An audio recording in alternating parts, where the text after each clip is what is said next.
Since then, he's been public enemy #1 as far as the US is concerned. Adrian Rochella looks back at the life of one of the world's most notorious figures. For a time, he was the world's most wanted man, a master at creating panic with the periodic release of his pre-recorded videos rallying Islamist extremists. Osama bin Laden became the face of evil as the man behind the devastating September 11 attacks 10 years ago. The second building has just come down. The second, everyone's being asked to get down. 3,000 people died in New York City that day, prompting the US to declare a war on terror. They used to put out there in the Old West a wanted poster. It said, "Wanted, dead or alive." All I want, America wants him brought to justice.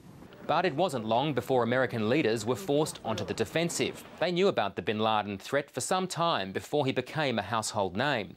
Bin Laden grew up in a wealthy home in Saudi Arabia, but he was exposed to extremist teachings and developed a hatred for the country and its ally, the US. And so in the 1990s, Al-Qaeda was born. Bin Laden's first major strike was the bombing of US embassies in Tanzania and Kenya in 1988. 200 people were killed.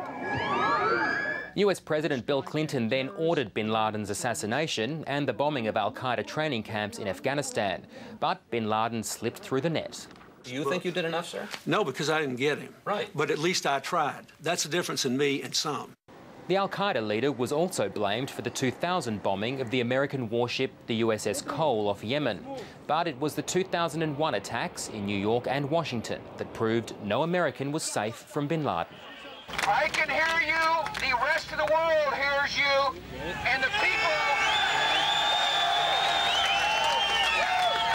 people who knock these buildings down will hear all of us soon. President George W. Bush promised justice, but bin Laden just kept on taunting from his unknown hideout. Over the years, the anti-bin Laden rhetoric waned as the war on terror refocused onto other targets. America took out some of al-Qaeda's leaders, including 9/11 mastermind Khalid Sheikh Mohammed. He's charged with war crimes. And the group's Iraq leader, Abu Musab al-Zarqawi, was killed in 2006. Whether the death of Osama bin Laden now is significant or just symbolic, one thing is certain. The world has never been the same since September 11, and bin Laden's awful legacy will live on in history. Adrian Rochella.